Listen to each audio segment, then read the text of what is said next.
नमस्कार दोस्तों, आपका स्वागत है मिडिल क्लास स्टडी प्लेटफॉर्म में। दोस्तों, आज की इस क्लास में एसएससी जीडी के कल चारों शिफ्टों में जो भी क्वेश्चंस पूछे गए हैं, उन सभी क्वेश्चंस को करेंगे तथा उससे बेस्ड जो भी आने वाले शिफ्टों में प्रश्न पूछे जा सकते हैं, उन क्वेश्चन को भी कवर करेंगे। तो दोस्तों, क्लास को बिना स्किप किए पूरा जरूर देखिएगा, क्योंकि ये क्लास आपके लिए बहुत ही महत्वपूर्ण होने वाली है। अगर आपके पेपर आने वाले समय में है तो इस क्लास को पूरा जरूर देखिएगा, जिससे आपको लेवल पता चलेगा और एक्सपेक्टेड प्रश्न जो हैं वो भी प्रश्न का पता चलेगा। दोस्तों, चलिए आज की क्लास को स्टार्ट करते हैं। आज का दोस्तों पहला प्रश्न ये है कि जनगणना 2011 के अनुसार किस राज्य की महिला साक्षरता दर सबसे अधिक रही? तो किस राज्य की महिला साक्षरता दर सबसे अधिक रही? तो केरल की। कहाँ की जाते हो? केरल की। और नेक्स्ट प्रश्न आपसे, मतलब ये कल के एग्जाम में आया था और हमने एक्सपेक्टेड प्रश्न क्या लिया है कि सबसे कम से कहाँ रही है महिला साक्षरता दर? वो बिहार। कहाँ की साथियों? बिहार की। और एक्सपेक्टेड प्रश्न क्या बन सकते हैं? जैसे बिहार सबसे ज़्यादा जनघनत्व कहाँ है? तो जनसंख्या जो घनत्व का है, जनसंख्या घनत्व, वो बिहार का है। और सबसे जो कम जनसंख्या घनत्व है वो अरुणाचल प्रदेश का। कहाँ? अरुणाचल प्रदेश का। और ये बन सकता है कि सबसे ज़्यादा जनसंख्या वाला राज्य कौन सा है? तो उत्तर प्रदेश। और सबसे कम जनसंख्या वाला राज्य कौन सा हो जाएगा साथियों? वो हो जाएगा आपका सिक्किम। नेक्स्ट प्रश्न ये भी बन सकता है कि सबसे बड़ा राज्य क्षेत्रफल की दृष्टि से सबसे बड़ा राज्य तो राजस्थान। और सबसे छोटा राज्य कौन सा हो जाएगा क्षेत्रफल की दृष्टि से? तो साथियों गोवा। ये एक्सपेक्टेड कुछ क्वेश्चन हैं जो आपके परीक्षा में पूछा जा सकते हैं, तो इन्हें याद रख लेना। अगला प्रश्न ये पूछा गया कि कुचिपुड़ी नृत्य किस राज्य से संबंधित है? तो साथियों, कुचिपुड़ी जो नृत्य है वो आपका आंध्र प्रदेश। कहाँ से? आंध्र प्रदेश। ओके, ये आंध्र प्रदेश से संबंधित है, इसीलिए हमने सभी शास्त्रीय नृत्यों को ले लिया है। तो साथियों, ये पूछा आपसे, ये भी आने वाली परीक्षा में पूछा जा सकता है कि कुल शास्त्रीय नृत्य कितने हैं? तो साथियों, शास्त्रीय नृत्य जो है आपके 8 हैं। कितने? 8 हैं। और शास्त्रीय नृत्य 8 हैं, शास्त्रीय भाषाएं कितनी है? 6 हैं। कितनी शास्त्रीय भाषाएं? 6 हैं। अभी क्लासिकल लैंग्वेज सेम 6 है और क्लासिकल डांस 8 है। तो देखते हैं क्लासिकल जो डांस आपके कहाँ कौन कौन से हैं। तो देखिए, कल के प्रश्न में परीक्षा में ये पूछा गया था और आने वाली परीक्षाओं में ये प्रश्न पूछे जा सकते हैं, क्योंकि एसएससी जो है ये एक प्रश्न अगर पूछती है तो उससे ही बेस्ड आने वाले शिफ्टों में प्रश्न पूछती है। तो इसलिए इंपॉर्टेंट ये आपके लिए हो जाएंगे क्या? भारतनाट्यम साथियों। भारतनाट्यम कहाँ का हो जाएगा? तमिलनाडु का। कहाँ का? तमिलनाडु का। अगला प्रश्न है कि मोहिनी अट्टम। क्या? मोहिनी अट्टम जो क्लासिकल नृत्य है वो कहाँ का हो जाएगा? केरल का। कहाँ का साथियों? केरल का। कथकली साथियों कहाँ का हो जाएगा? कथकली आपका केरल का हो जाएगा। मोहिनीअट्टम कथकली आपका केरल का हो जाएगा। कहाँ का? केरल का हो जाएगा। भारतनाट्यम कहाँ का हो? तमिलनाडु का। नेक्स्ट प्रश्न ये है कि कुचिपुड़ी। क्या? कुचिपुड़ी आपका पूछा जा चुका, आंध्र प्रदेश से है। नेक्स्ट प्रश्न है कि सत्रिया। क्या? सत्रिया आपका हो जाएगा असम का। कहाँ का? असम का। ये लेटेस्ट आपका हो जाएगा सत्रिया। अगले प्रश्न आपसे पूछे जा सकते हैं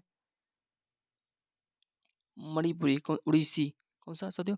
उड़ीसी। उड़ीसी कहाँ का साथियों? उड़ीसा का। आपको पता चला होगा तो नॉर्मल है, पता चल गया होगा। फिर आपका मणिपुरी। कौन सा? मणिपुरी। मणिपुरी साथियों आपका मणिपुर का हो जाएगा।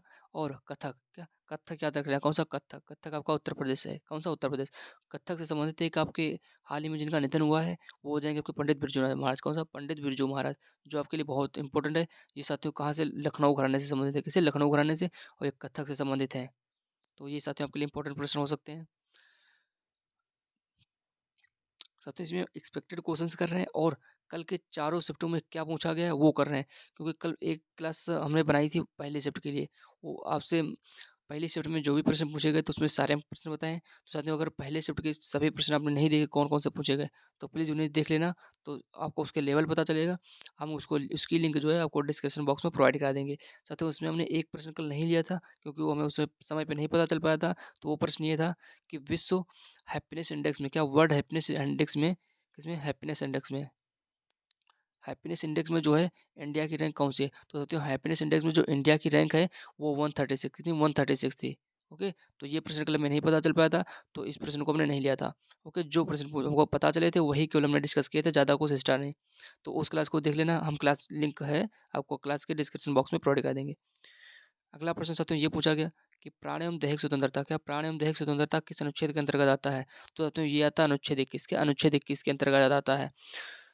तो साथियों, कल तो ये पूछा गया है, लेकिन आज और आने वाली परीक्षा में क्या पूछा जा सकता है? वो आपका पूछा जा सकता है क्या? ये आपके लिए इंपॉर्टेंट है। इंटरनेट का प्रयोग। क्या? इंटरनेट का प्रयोग किस अनुच्छेद में होता है? तो इंटरनेट का प्रयोग अनुच्छेद 19 के क्रॉस वन। क्या? 19 के क्रॉस वन में। अगला प्रश्न पूछा जा सकता है कि निजता का अधिकार। कौन सा? निजता का अधिकार साथियों आर्टिकल 21। कौन सा? आर्टिकल 21 में। तो ये एक्सपेक्टेड कुछ प्रश्न है आपके लिए बन सकते हैं। अगला प्रश्न साथियों ये पूछा गया त्रिपुरा के पूर्व सीएम जिन्होंने राज्यसभा के उपचुनाव में जीत हासिल की। तो आपको उन पूर्व सीएम का नाम बताना है जिन्होंने राज्यसभा के उपचुनाव में जीत हासिल की। वो आपके साथी थे विप्लव देव। कौन? विप्लव देव। ओके, विप्लव देव थे। लेकिन जो आपके विप्लव देव हैं, इन्होंने अपने वहाँ से सीएम की पद को त्याग दिया था। इनके स्थान पर आए थे मानेक शॉ। कौन? मानेक शॉ साथियों, मानेक शॉ आए थे। तो ये आपके लिए करंट का क्वेश्चन हो जाएगा, मानेक शॉ आए इनके स्थान पे। ठीक है, और कल के लिए प्रश्न क्या बन सकते हैं, आज क्या बन सकते हैं? तो ये प्रश्न बन सकते हैं कि आर्टिकल 72, कौन सा आर्टिकल 72? इसमें क्या है? प्रधानमंत्री और उनके मंत्रिपरिषद की नियुक्ति। कौन सा? 72 के अंतर्गत आता है प्रधानमंत्री और उनके मिनिस्टर जो हैं, क्या प्रधान पीएम और मिनिस्टर्स की जो नियुक्ति है वो आर्टिकल 72 में। आर्टिकल 72 में कौन सा? आर्टिकल 72, कौन सा? आर्टिकल 72, 72 क्रॉस 1 में। ठीक है, उनका इसमें नियुक्ति मंत्रिपरिषद की और प्रधानमंत्री की नियुक्त होती है। अगला प्रश्न ये बन सकता है कि आर्टिकल 267 कौन सा साथियों? आर्टिकल 267। आर्टिकल 267 आपके लिए इंपॉर्टेंट है। ये कल आपका आया क्या था? आकस्मिक निधि का वर्णन, ये आपका कल भी पूछा गया था। अगला प्रश्न साथियों है कि राष्ट्रपति के निर्वाचन में कौन कौन भाग लेता है? तो राष्ट्रपति के जो निर्वाचन में भाग लेता है वो देखिए, सबसे पहले तो आप आने वाले प्रश्न क्या पूछे जा सकते हैं, कल तो ये पूछा गया था कि राष्ट्रपति का निर्वाचन किस आर्टिकल में है? तो राष्ट्रपति का निर्वाचन आर्टिकल 52। कौन सा? आर्टिकल 52 में राष्ट्रपति का निर्वाचन है। ठीक है, आर्टिकल 52। अगला प्रश्न ये है कि ये बन सकता है कि निर्वाचक मंडल क्या है? तो राष्ट्रपति का निर्वाचन मंडल किसमें है? 52 में। कौन कौन राष्ट्रपति के निर्वाचन में भाग लेता है? तो लोकसभा, राज्यसभा तथा विधानसभा के जीते हुए सदस्य। कौन? लोकसभा, राज्यसभा तथा विधानसभा के जीते हुए सदस्य ही भाग लेते हैं। तो आपका ये प्रश्न कल पूछा गया था, लेकिन ये इंपॉर्टेंट आपका बन सकता है। ठीक है, अगले प्रश्न साथियों ये बन सकते हैं, जैसे आपका कल प्रश्न पूछा गया था कि 2000 के नोट पर किस यान का चित्रण है? तो 2000 के नोट पर आपका किस यान का चित्रण है? तो मंगलयान। किसका साथियों? मंगलयान का। ठीक है, ये तो कल पूछा गया था, लेकिन एक्सपेक्टेड प्रश्न क्या बन सकते हैं? एक्सपेक्टेड प्रश्न साथियों ये बन सकते हैं कि 50 रुपए के नोट पे का रंग कैसा होता है? कैसा? 50 रुपए के नोट का रंग कैसा होता है? तो साथियों होता है fluorescent blue. Kisna? Fluorescent blue होता है किसके? 50 रुपए के नोट का। ठीक है, ये इंपॉर्टेंट है आपके लिए, बहुत इंपॉर्टेंट है। प्लीज़ इसे पढ़ लेना एक बार जाने से पहले। और 50 रुपए के नोट पर किसका मंदिर है? तो हम्पी रथ। किसका? हम्पी रथ का 50 रुपए के नोट पर जो रथ है, जो मंदिर वर्णन है वो हम्पी रथ हो जाएगा। अगला प्रश्न ये बन सकता है कि 10 रुपए किसके? 10 रुपए के नोट पे किसका वर्णन है? तो कोणार्क का सूर्य मंदिर। किसका चाहते हो? कोणार्क का सूर्य मंदिर। 20 रुपए के नोट पर किसका वर्णन है चाहते हो? तो 20 रुपए के नोट पर वर्णन है आपका एलोरा की गुफाएं। किसका? एलोरा की गुफाएं जो हैं उस पर 20 रुपए की नोट का वर्णन है। तो अगला प्रश्न साथी ये बन सकता है, दोस्तों हमने जो एक्सपेक्टेड प्रश्न बन सकते हैं वो लिए हैं। ठीक है, ज़्यादा कुछ हमने बकैती करने के लिए नहीं लिया है। अगला प्रश्न है कि 50 रुपए के नोट पर, क्या 50 रुपए के नोट पर किसका हम्पी का रथ हो जाएगा? सब तो बता चुके हैं। अगला प्रश्न ये बन सकता है कि 100 रुपए के नोट पर किसका वर्णन है? तो 100 रुपए के नोट पर क्या चीज़ बना है? तो रानी की वाव का, रानी की वाव है 100 रुपए के नोट पे। ठीक है, और जो 100 रुपए के नोट है उसका रंग है बैंगनी। कैसा रंग? बैंगनी होगा जाएगा साथियों। और 200 रुपए के नोट पर क्या है? तो 200 रुपए के नोट पर सांची का स्तूप। क्या सांची का स्तूप जो है वो 200 रुपए के नोट पे है। और इसका जो रंग कैसा हो जाएगा? पीला हो जाएगा। कैसा साथियों? पीला हो जाएगा। अगला प्रश्न है कि 500, क्या 500 के नोट पर क्या है? तो 500 के नोट के ऊपर लाल किला। क्या साथियों? लाल किला। और लाल किला, इसका रंग कैसा होता है? ग्रे रंग। कैसा? ग्रे रंग साथियों। ठीक है, ग्रे रंग हो जाएगा। तो फिर से एक बार देख लेते हैं, जो आपके लिए इंपॉर्टेंट है वही बता रहे हैं, कुछ एक्स्ट्रा नहीं। फिर से देख लीजिए कि 50 रुपए के नोट पर 50 रुपए के नोट का रंग फ्लोरेसेंट ब्लू हो जाएगा। हम्पी रथ हो जाएगा 50 रुपए के नोट पे। 10 रुपए के मंदिर पर कोणार्क का सूर्य मंदिर। क्या 10 रुपए के नोट पर कोणार्क का सूर्य मंदिर? तो कोणार्क का सूर्य मंदिर ना दिख रहा हो आपको, ब्लैक पैगोडा कह सकता है। क्या? Black pagoda. ठीक है, ब्लैक पैगोडा भी कह सकता है। तो साथियों ब्लैक पैगोडा किसे कहते हैं? तो साथियों ब्लैक पैगोडा जो होता है वो कोणार्क के सूर्य मंदिर को ही कहा जाता है। ठीक है, 20 रुपए के नोट पर क्या है? एलोरा की गुफाएं।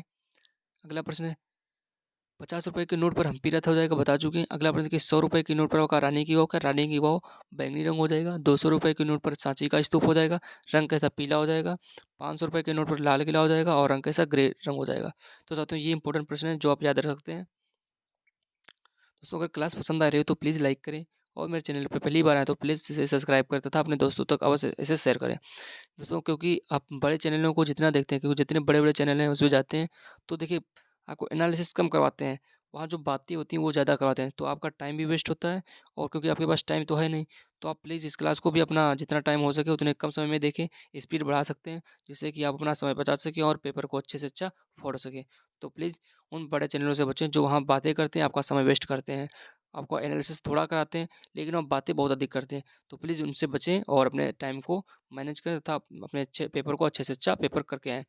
तो अगला प्रश्न साथियों ये आया कि पहले भारतीय आईसीएस कौन है? तो सत्येंद्र नाथ। कौन साथियों? सत्येंद्र नाथ।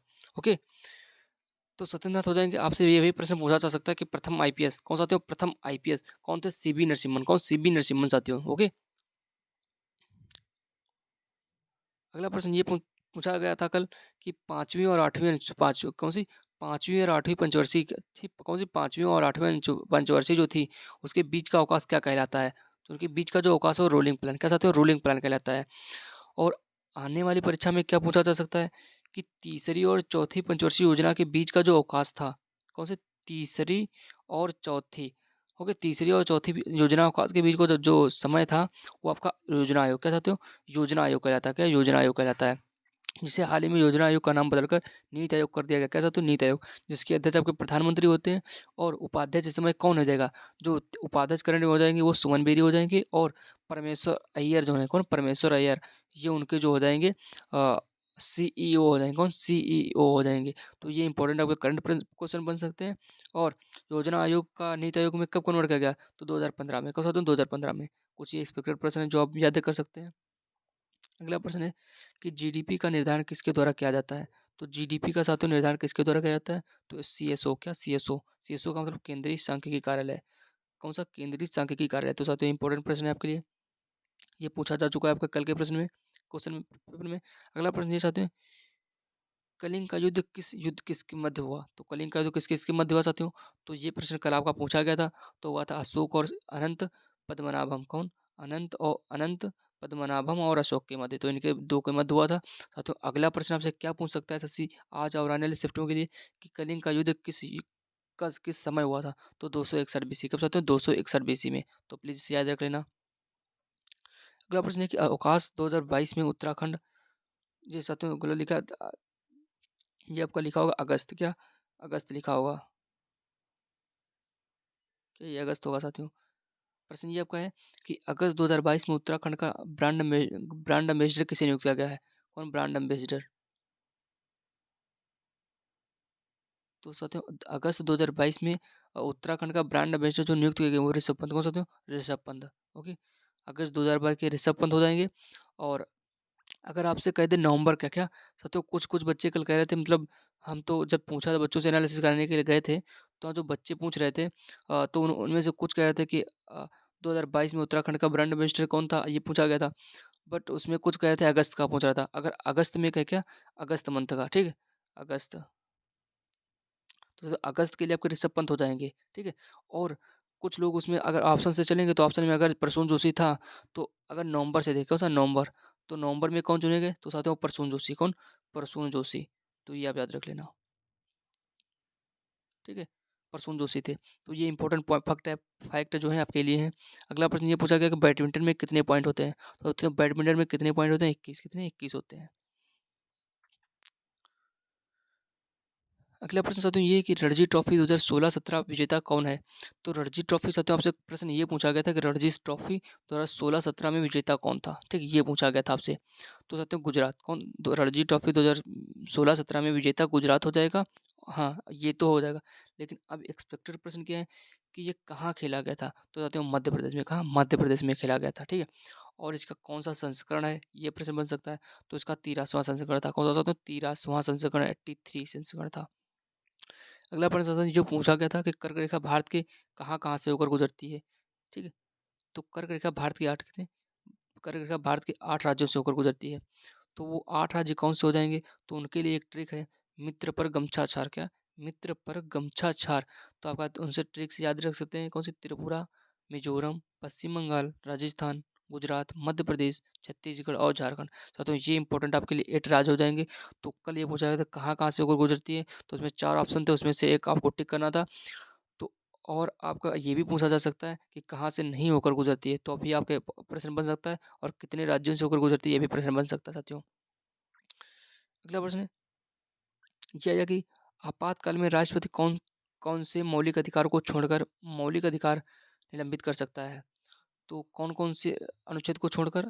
तो आपका राष्ट्रीय आपात जो होता है, राष्ट्रीय आपात के अंतर्गत अनुच्छेद आपके 20 और 21 में राष्ट्रीय आपात के दौरान जो राष्ट्रपति होता है वो अनुच्छेद 20 और 21 को छोड़कर सभी अधिकारों मौलिक अधिकारों को निलंबित कर सकता है। इंपॉर्टेंट फैक्ट है साथियों। अगला प्रश्न ये कि धारा साथियों, कल धारा से एक प्रश्न पूछा गया कि धारा 364 कौन सी धारा 364 जो है उसमें क्या उल्लेख है। तो धारा जो आपकी 364 है उसमें हत्या करने के लिए अपहरण, क्या हत्या करने के लिए अपहरण है साथियों। ठीक है, ये इंपॉर्टेंट है, प्लीज इसे ये अब देख के जाना। अगला प्रश्न ये आपके लिए इंपॉर्टेंट है कि आर्टिकल 17 कौन सा आर्टिकल 17। तो साथियों अस्पृश्यता, कल आपका पूछा गया था अस्पृश्यता। ओके साथियों, अगला प्रश्न ये है कि आर्टिकल 155, क्या साथियों आर्टिकल 155 जो है कौन सा आर्टिकल 155 राज्यपाल की नियुक्ति, कौन सी आर्टिकल 155 साथियों राज्यपाल की नियुक्त हो जाएगी। और अगला प्रश्न साथियों कल ये पूछा गया कि बाढ़ का पानी कैसे एकत्रित करते हैं। तो बाढ़ का पानी कैसे एकत्रित करते हैं, तो गड्ढे तालाब और बांध बनाकर। कैसे, गड्ढे तालाब बांध बनाकर। तो वहाँ जो भी आपके मतलब ऑप्शन रहे होंगे, कौन से ऑप्शन रहे, उसे आपका A B C D option होंगे, उसमें से आप उसको ऑप्शन देख के टिक कर सकते हैं, क्योंकि ये प्रश्न ऐसे हैं कि ऑप्शन देख के टिक किए जा सकते हैं। तो आपका हमने अपनी तरफ से बता दिया कि गड्ढे तालाब और बांध बनाकर आप बाढ़ के पानी को एकत्रित कर सकते हैं। अगला प्रश्न साथियों ये है कि आर्य समाज की स्थापना कब हुई। तो साथियों आर्य समाज की स्थापना कब हुई थी, कल प्रश्न ये पूछा गया था। तो साथियों 1875 कब, 1875 में। तो आने वाले शिफ्ट में क्या पूछा जा सकता है कि आर्य समाज की स्थापना किसने की। तो स्वामी दयानंद सरस्वती ने। किसने, स्वामी दयानंद सरस्वती ने। और साथियों ये भी प्रश्न पूछा जा सकता है कि ब्रह्म समाज, क्या ब्रह्म समाज की स्थापना किसने की। तो ब्रह्म समाज की राजा राम मोहन राय। किसने, राजा राम मोहन राय। और साथियों राजा राम मोहन राय को भारतीय पुनर्जागरण का जनक भी कहा जाता है। ठीक है, ये इंपॉर्टेंट फैक्ट है। और सती प्रथा, बाल विवाह, ठीक है, और विधवा पुनर्विवाह, ये जैसी कुप्रथाओं को किसने अंत दिया। तो वो अंत करने वाले थे राजा राम मोहन राय। किसने, राजा राम मोहन राय। और ये भी साथियों प्रश्न पूछा जा सकता है किसकी सहायता से किया। तो विलियम बेंटिंग, क्या लॉर्ड विलियम बेंटिंग की सहायता से, जो उस समय बंगाल के गवर्नर या वायसराय थे। ठीक है, ये इंपॉर्टेंट फैक्ट है, तो आप पढ़ लेना। क्योंकि हम यहाँ ज़्यादा बड़े चैनल वालों की तरह से आपको बकैती और आपका समय जो है वेस्ट नहीं करते हैं। क्योंकि आप ज़्यादा अपने पॉइंट ऑफ व्यू से आइए, अपना पेपर देखिए और जाइए, अपना टाइम वेस्ट ना कीजिए, अच्छे से पढ़िए और अपना पेपर को अच्छा कीजिए, जिससे आप अपने सेटल हो पाएँ। अगला प्रश्न साथियों है कि असम का त्यौहार। तो साथियों असम का त्यौहार कौन सा, बिहू। ओके, बिहू हो जाएगा। और सरहुल आपसे पूछा गया, क्या सरहुल। तो साथियों सरहुल आपका झारखंड का, कहाँ झारखंड का हो जाएगा। और जनजाति महोत्सव साथियों एक ये पूछा गया, जनजाति महोत्सव, जनजाति महोत्सव। तो जनजाति महोत्सव जो है ये भी आपका झारखंड का हो जाएगा। तो इंपॉर्टेंट फैक्ट हो जाएंगे। फिर आपसे पूछा कि 15वें राष्ट्रपति। साथियों हमने इसको मतलब ये अधिकांश क्वेश्चन जो है मैंने अपने प्रीवियस क्लासेस में करवा चुके हैं। तो 15वें राष्ट्रपति कौन हो जाएंगे, द्रौपदी मुर्मू। कौन, द्रौपदी मुर्मू। साथियों आपसे इस तरीके से पूछा था, तो वो ये भी पूछ सकता है कि 16वें क्रम से, कौन से क्रम से 16वें क्रम से 16वें नंबर के राष्ट्रपति कौन हो जाएंगी। तो द्रौपदी मुर्मू हो जाएंगी। ये पहली महिला आदिवासी महिला राष्ट्रपति, कौन सी, पहली आदिवासी महिला राष्ट्रपति हो जाएंगी द्रौपदी मुर्मू। और भारत की दूसरी महिला राष्ट्रपति, पहली आदिवासी महिला राष्ट्रपति हो जाएंगी। ठीक है, ये आपका इंपॉर्टेंट फैक्ट है। आपसे ये पूछा गया, तो आज की परीक्षा में, आने वाली परीक्षा में क्या पूछा जा सकता है कि भारत के उपराष्ट्रपति कौन है। तो भारत के उपराष्ट्रपति साथियों जगदीप धनखड़। कौन, जगदीप धनखड़। ठीक है, ये इंपॉर्टेंट फैक्ट आपके लिए। अगला प्रश्न साथियों कि जागोई शास्त्रीय नृत्य किस शैली है। तो जागोई शास्त्रीय नृत्य जो है किस शैली का है। तो इसका मणिपुर, कौन सा, मणिपुरी। ओके, अगला प्रश्न कि भारत में प्रथम जनगणना कब हुई। तो साथियों आपसे मतलब ये क्वेश्चन कंफर्म नहीं हो पाया था कि बच्चों, क्योंकि बच्चे हैं वो जो भी पेपर दिया वो बताया वही लिया है, क्योंकि वो भी कंफर्म नहीं हुआ था कि उसमें क्या पूछा गया था कि सफल जनगणना की पहली जनगणना कब हुई। तो साथियों अगर भारत में प्रथम जनगणना उन्होंने बताया कि प्रथम जनगणना पूछी गई, तो उसके आधार पर दो प्रश्न बन सकते थे, तो उन्होंने दोनों ले लिए। क्या, जो प्रथम जनगणना हुई वो आपकी 1871, क्या 1871 में हुई थी। ठीक है, लॉर्ड मेयो के समय, कब, लॉर्ड मेयो के समय। और जो सफल जनगणना कौन सी, सफल जनगणना या दशकीय है, कौन सी, सफल या दशकीय जनगणना, वो साथियों आपकी स्टार्ट हुई थी कब से, 1881 में। कब, 1881 में, लॉर्ड रिपन के समय। किसे, लॉर्ड रिपन के समय। अगला प्रश्न ये है कि विजय हजारे ट्रॉफी 2017 के विजेता। तो साथियों विजय हजारे ट्रॉफी 2017 के जो विजेता थे वो आपके तमिलनाडु, कौन सा था, तमिलनाडु था। ओके, तमिलनाडु। और आपसे प्रश्न तो ये पूछा गया था कल, आने वाले शिफ्ट में क्या पूछा जा सकता है कि विजय हजारे ट्रॉफी 2017 के विजेता जो हैं तमिलनाडु, किसको हराकर ये ट्रॉफी जीती थी। तो साथियों पश्चिम बंगाल, किसको, पश्चिम बंगाल को हराकर जीती थी। तो साथियों ये 2017 का पूछा गया था। तो जो हम 2018 का भी कर लेते हैं, क्या फ़र्क पड़ता है, क्योंकि आने वाली परीक्षा में पूछ सकता है। तो 2018 में किसने जीता। तो 2018 में कर्नाटक ने सौराष्ट्र को हराकर, किसको, कर्नाटक ने सौराष्ट्र को हराकर यह ट्रॉफी जीती। ओके, कर्नाटक ने सौराष्ट्र को हराकर। और 2019 का भी कर लेते हैं। 2019 में जो है मुंबई ने दिल्ली को हराकर, किसने, 2019 में मुंबई ने दिल्ली को हराकर जीता। तो इम्पोर्टेंट फैक्ट है आपके लिए, ये कुछ महत्वपूर्ण क्वेश्चंस हैं, तो इन्हें आप पढ़ लेना और अपने पेपर को अच्छे से अच्छा पढ़ना। अगला प्रश्न आते हैं कि मूल संविधान में कुल अनुच्छेदों की संख्या। दोस्तों कल प्रश्न ये आपसे पूछा गया था कि मूल संविधान में कुल अनुच्छेदों की संख्या कितनी है। ठीक है, ये कल पूछा गया था। 395, कितने, 395 मूल संविधान में अनुच्छेद थे। तो साथियों आप आने वाले एग्जाम में, परीक्षा में क्या पूछ सकता है, जैसे भाग क्या, मूल संविधान में कितने भाग थे, तो मूल संविधान में के 22 भाग, कितने, मूल संविधान में 22 भाग थे। अनुसूचियाँ कितनी थी, 8 अनुसूचियाँ थी, कितनी साथियों, 8 अनुसूचियाँ थी। और अब आने वाले में क्या पूछ सकता है, जैसे वर्तमान में पूछ सकता है कि वर्तमान में स्थिति क्या है। तो चाहते हैं वर्तमान में जो आपके अनुच्छेद है वो 370 के थे, अनुच्छेद 370 है। ठीक है, अनुच्छेद आपके 470 के, अनुच्छेद आपके 470 कितने हो जाएंगे साथियों, अनुच्छेद 470 हो जाएंगे। और भाग कितने हो जाएंगे, भाग आपके 25 कितने जाते, भाग 25 हो जाएंगे। ठीक है, और अनुसूचियाँ वर्तमान में 12 है, कितनी अनुसूचियाँ आपकी 12 है। Important fact. अगला प्रश्न साथियों, सातवीं सातवीं अनुसूची कौन सा साथियों, सातवीं पंचवर्षीय योजना का मूल उद्देश्य। तो ये पूछा गया था, आपका कल का प्रश्न है कि सातवीं पंचवर्षीय योजना का मूल उद्देश्य क्या था। तो सामान्य न्याय के माध्यम से आर्थिक एवं बेरोजगारी को कम किया जाएगा। क्या, सामान्य न्याय के माध्यम से आर्थिक एवं बेरोजगारी को कम किया जाएगा। तो सातवीं पंचवर्षीय योजना का यह मूल उद्देश्य था। तो ये आपके आने वाले पेपर में भी पूछा जा सकता है, क्योंकि इंपॉर्टेंट यही आपका जो मूल उद्देश्य है, यही इंपॉर्टेंट बनता है। ठीक है, तो याद कर लेना। अगला प्रश्न आती है कि भारत का नेपोलियन किसे कहा जाता है। तो चंद्रगुप्त को, किसी साथ चंद्रगुप्त को। तो भारत का नेपोलियन चंद्रगुप्त, सॉरी समुद्रगुप्त को। भारत का नेपोलियन किसे कहा था, समुद्रगुप्त को, किसे, समुद्रगुप्त को साथियों, समुद्रगुप्त। ओके, भारत का नेपोलियन समुद्रगुप्त को कहा जाता है। अगला प्रश्न साथियों यह है कि वित्त आयोग किस अनुच्छेद से संबंधित है। तो साथियों वित्त आयोग तो 280, कितना, 280 से आपका वित्त आयोग, क्या कहता हूँ, वित्त आयोग जो है 280 से संबंधित है। ओके, 280 से। तो साथियों हमने बहुत ही कम समय में आपको 3 शिफ्टों का इसमें एनालिसिस करवा दिया है। जो आपकी फर्स्ट शिफ्ट थी उसका जो एनालिसिस है हमने पहली क्लास में दिया। कौन सा साथियों, पहली क्लास जो है मैंने फर्स्ट शिफ्ट का, तो उसको हमने एक क्लास अलग से ली थी। तो उसकी लिंक आपको डिस्क्रिप्शन में मिल जाएगी, आप वहाँ से जाकर चेक कर लेना। अगर दोस्तों आपको क्लास पसंद है तो प्लीज़ लाइक करें। और हमने बहुत ही कम समय में इस क्लास को ख़त्म किया है। तो अगर आपको पसंद आया तो प्लीज़ चैनल को सब्सक्राइब करें और अपने दोस्तों तक इसे साझा अवश्य करें। Thank you.